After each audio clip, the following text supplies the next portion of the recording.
일단 먼저 삶 공부를 끝까지 수료할 수 있도록 저의 상황과 여건을 허락하신 하나님께 감사드립니다.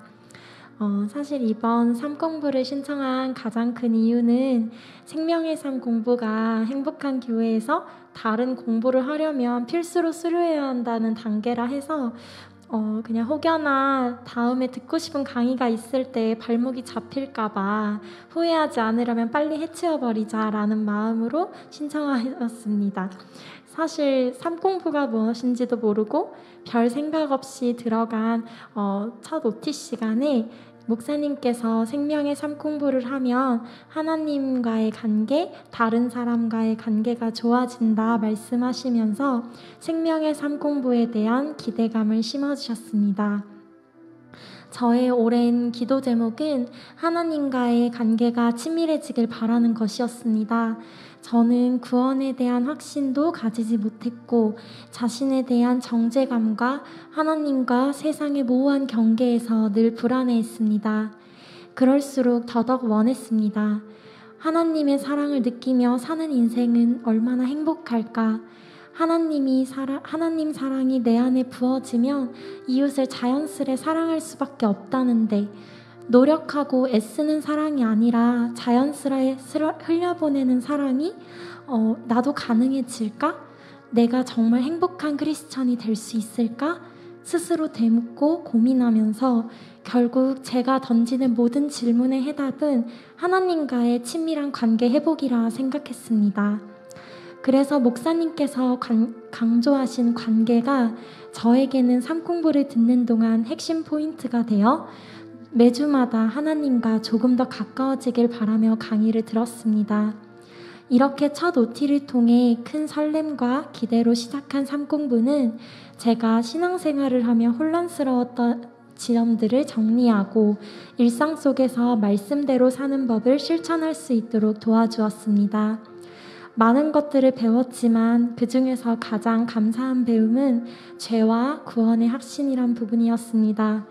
이는 제 마음속에서 일어난 변화이고 어쩌면 대단한 간증거리가 아닐 수 있지만 이 지점은 제가 삶 속에서 하나님의 뜻을 분별하고 자신감을 가지고 신앙생활을 하는 데에 매우 중요한 부분이 되었습니다.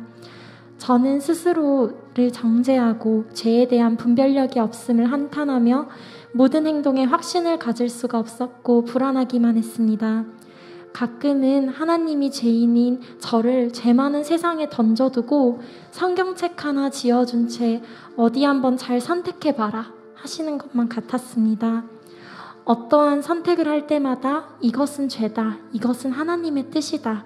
차라리 구약시대 이스라엘 백성에게 주신 율법처럼 명확하게 알려주셨으면 했고 선물이라 주신 자유의지가 원망스럽기도 했습니다.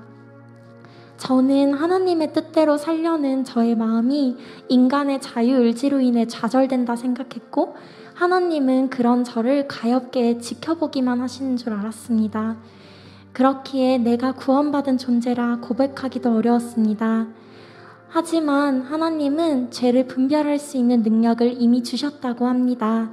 성령님을 제안해 주셔서 그분의 코치를 받아 나의 양심을 통해 내가 죄를 스스로 구분하고 선택하지 않을 수 있는 자유를 주셨으며 내가 애초에 죄를 짓지 않도록 프로그래밍 된 존재가 아니라 나도 그분을 스스로 선택하고 그분도 나를 선택하심으로 진짜 사랑을 나누길 원하신다 하셨습니다.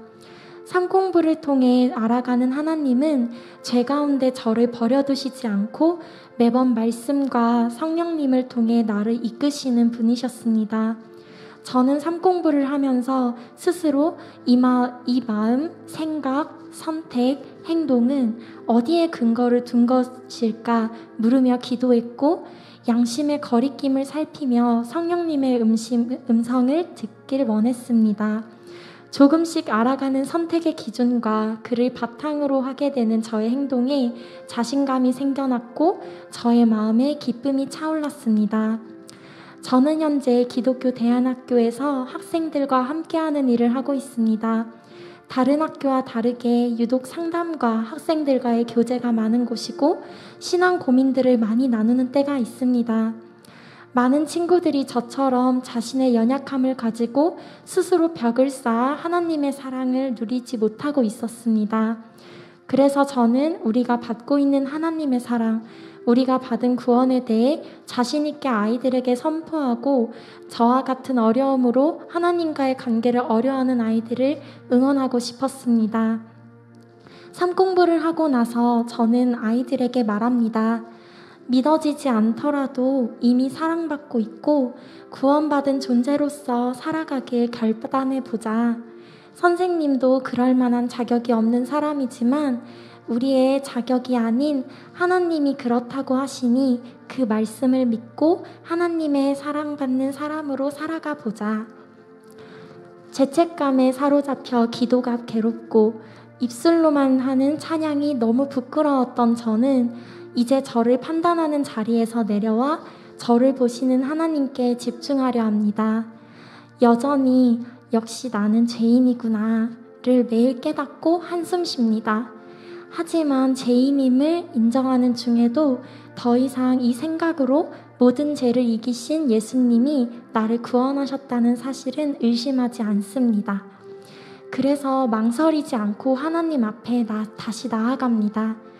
목사님이 주셨던 도전처럼 이렇게 저도 조금씩 하나님과의 관계가 좋아지고 있는 중이겠죠? 저도 그리고 행복한 교회 모든 성도님들도 청년분들도 그리고 저희 학교의 아이들도 하나님과 더 자신 있게 사랑을 고백하고 그 안에서 행복했으면 좋겠습니다. 감사합니다.